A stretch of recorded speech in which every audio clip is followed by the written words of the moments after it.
Maths by Mohit Sharma YouTube channel पर आप सभी का स्वागत है। आज हम कंपाउंड इंटरेस्ट का एक बढ़िया सवाल सॉल्व करेंगे। तो एक बार इस क्वेश्चन को ध्यान से रीड करो और फिर समझेंगे इस क्वेश्चन को सॉल्व करने की बेस्ट अप्रोच क्या है।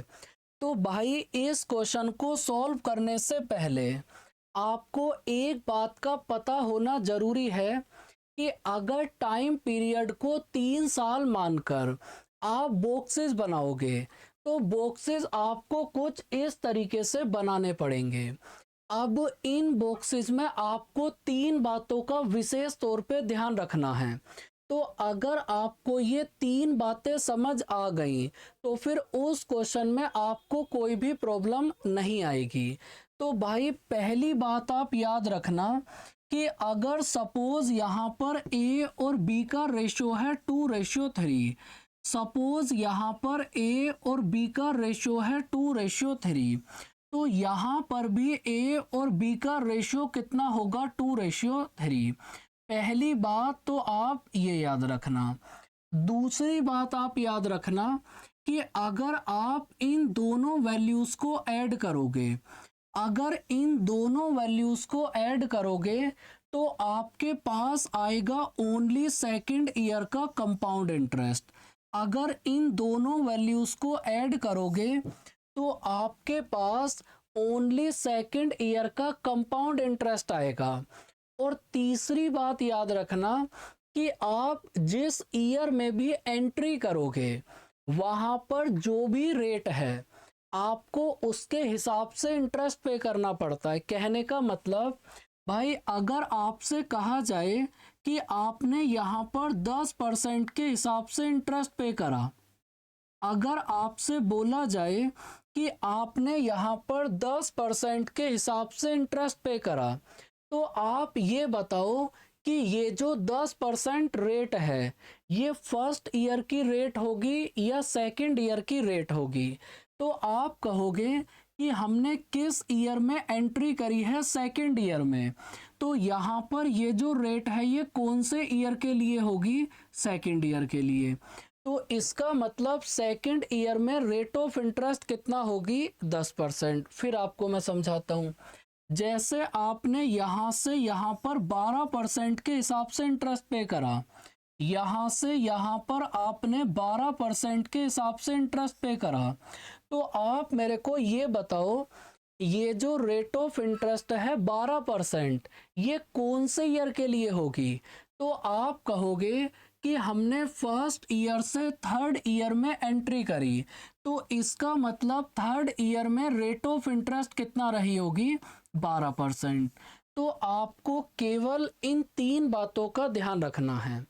पहली बात कि अगर यहाँ पर रेशियो है 2:3, तो यहाँ पर भी रेशियो कितना होगा? 2:3। दूसरी बात, अगर इन दोनों वैल्यूज को ऐड करोगे तो आपके पास ओनली सेकंड ईयर का कंपाउंड इंटरेस्ट आएगा। और तीसरी बात, आप जिस ईयर में भी एंट्री करोगे वहां पर जो भी रेट है आपको उसके हिसाब से इंटरेस्ट पे करना पड़ेगा। अब इस क्वेश्चन पे वापस आओ और इस क्वेश्चन की कहानी को ध्यान से समझो। यहाँ पर क्या बोला है भाई? फर्स्ट ईयर और सेकंड ईयर का कंपाउंड इंटरेस्ट का रेशियो कितना है? 6:35।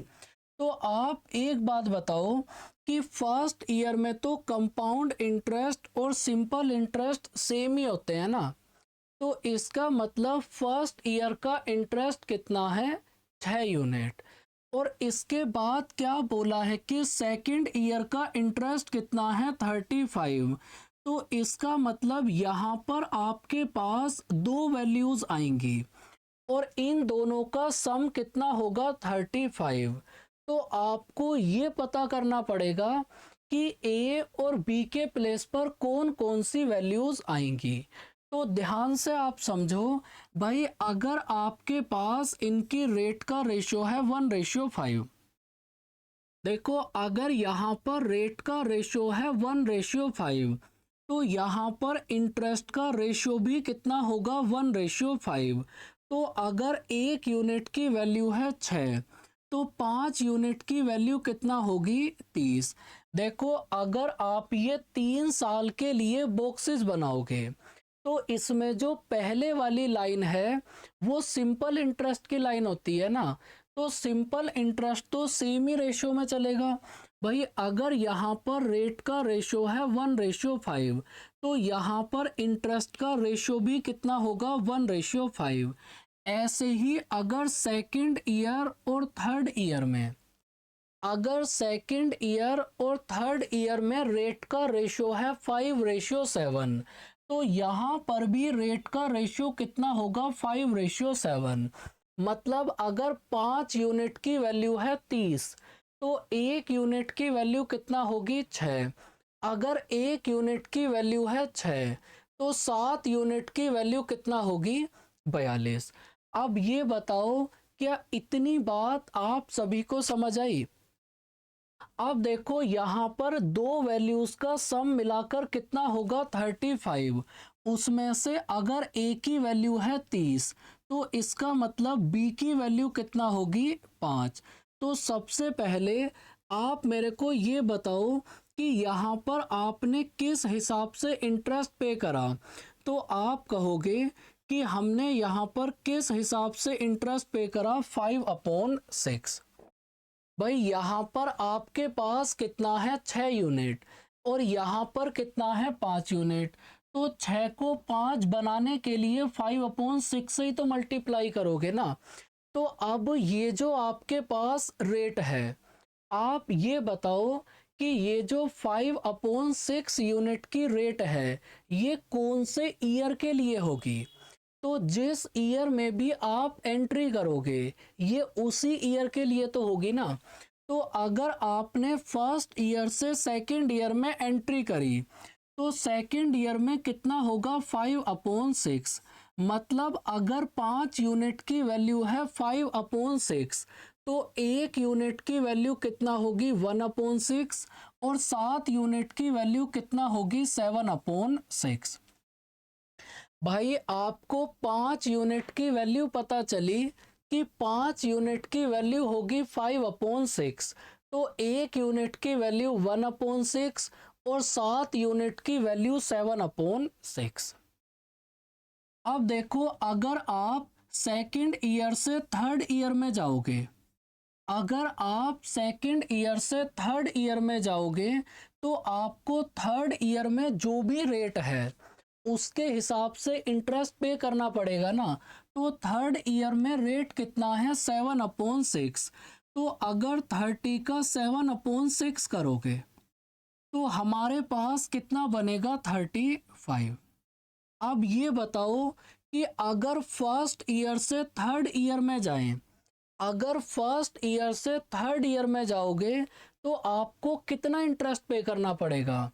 तो आपको थर्ड ईयर में 7/6 के हिसाब से इंटरेस्ट पे करना पड़ेगा। और अगर 6 का 7/6 करोगे, अगर 6 का 7/6 करोगे तो कितना आएगा 7। अब देखो ये जो आपके पास 5 है इस 5 पर भी तो वापस इंटरेस्ट पे करना पड़ेगा ना। तो अगर 5 का 7/6 करोगे, अगर 5 का 7/6 करोगे तो कितना बनेगा 35/6। तो अगर इन सभी वैल्यूज को ऐड करोगे तो आपके पास ओनली थर्ड ईयर का कंपाउंड इंटरेस्ट आएगा। और अगर इन दोनों वैल्यूज को ऐड करोगे तो आपके पास ओनली सेकेंड ईयर का कंपाउंड इंटरेस्ट आएगा। और इन्हीं दोनों का रेशियो आपको फाइंड आउट करना है कितना होगा। तो अगर इन सभी को ऐड करें तो ओनली थर्ड ईयर का कंपाउंड इंटरेस्ट कितना होगा 84 प्लस 35/6। ऐसे ही ओनली सेकंड ईयर का कंपाउंड इंटरेस्ट कितना होगा 35। तो अगर आप यहाँ पर कैलकुलेट करोगे तो भाई कितना बनेगा 539/6 और यहाँ पर कितना है 35। तो अगर हम 7 से काटें तो कितना आएगा 7 और 7। अगर 7 से काटें तो कितना आएगा 5। क्रॉस मल्टीप्लाई करोगे तो कितना आएगा 77:30। और यही तो आपको फाइंड आउट करना था कि थर्ड ईयर और सेकंड ईयर के कंपाउंड इंटरेस्ट का रेशियो कितना होगा। तो इसका मतलब ऑप्शन नंबर बी होगा करेक्ट आंसर। ये बहुत बढ़िया सवाल है। इस सवाल को करने के लिए आपको केवल उन 3 पॉइंट्स का पता होना जरूरी है जो आपको मैंने समझाए थे। अब देखो, अगर इस क्वेश्चन के पूरी कहानी आपको क्लियर है तो एक बार इस क्वेश्चन को आप खुद से सॉल्व करना और इसका आंसर मुझे बताना कितना होगा। वैसे इस क्वेश्चन का सही आंसर है option number D. Same type का क्वेश्चन है, एकदम सेम तरीके से आप सॉल्व करना और एक बार अपना आंसर मैच करना।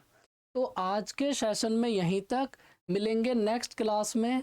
तब तक के लिए अपना ध्यान रखें, हंसते रहें, मुस्कुराते रहें। बाय बाय बच्चों, टेक केयर।